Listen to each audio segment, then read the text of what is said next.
So this all started when I picked up 20 nightstands. I know 20 is a lot. I'm calling it my 20 nightstand series, and right here is set number 3.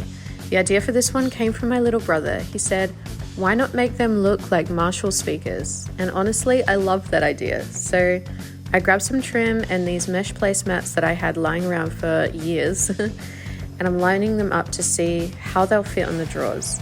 It's a bit of an experiment, but if it works, these tables could have a really cool vintage amp vibe, like something straight out of a music studio.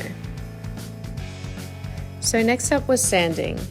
Well, actually it was washing it down, but I totally forgot to film that, so we're going to jump straight to this part.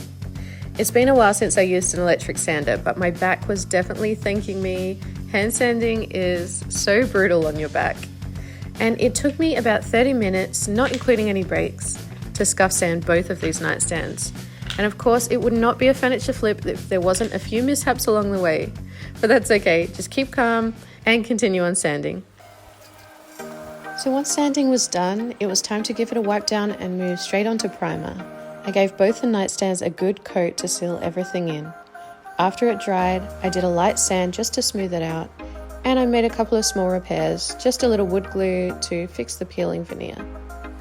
Then it was straight on to the second coat of primer to get it all even and ready for paint. Before painting, I prep my roller. I always go with a microfiber roller for this paint. That's my weapon of choice, but first I cover it in tape and peel it off. That way any lint that's stuck in the roller comes out before it ends up stuck in the finish.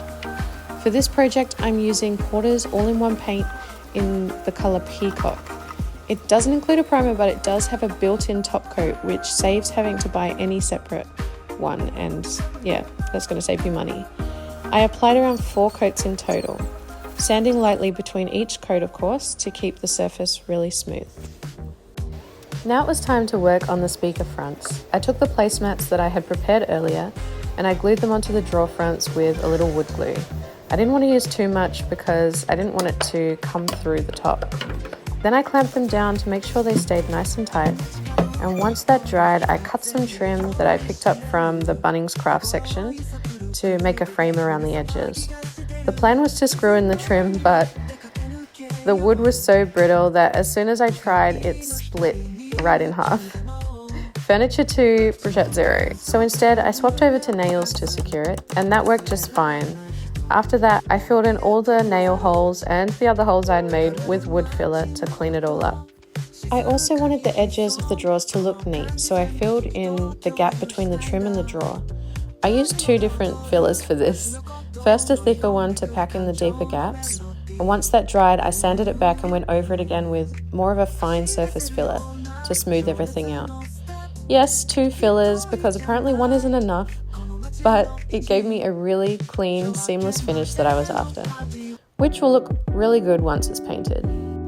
I spent a few minutes taping the edges so that I could have really nice, clean lines. And then I saw this. Yes, that is my hair in the paint finish, which means I'm going to have to sand it and paint it again. How annoying.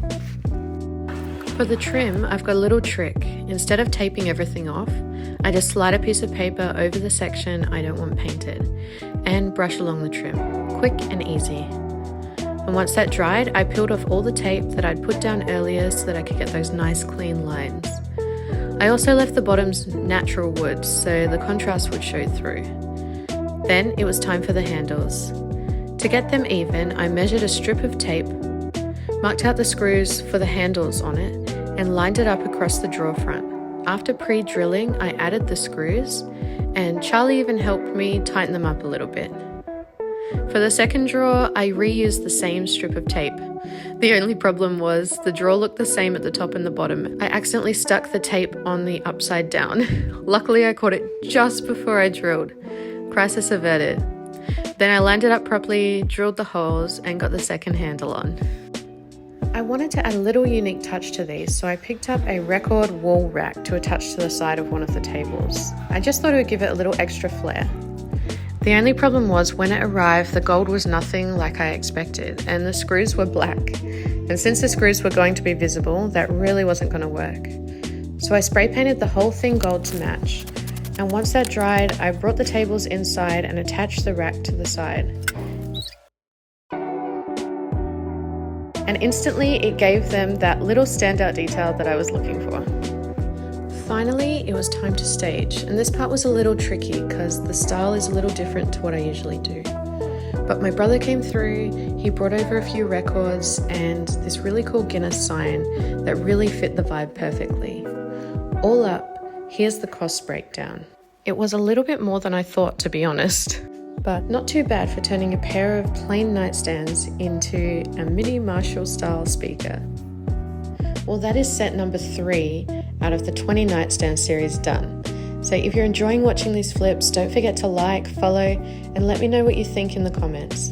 And stick around for set number 4, it's coming really soon.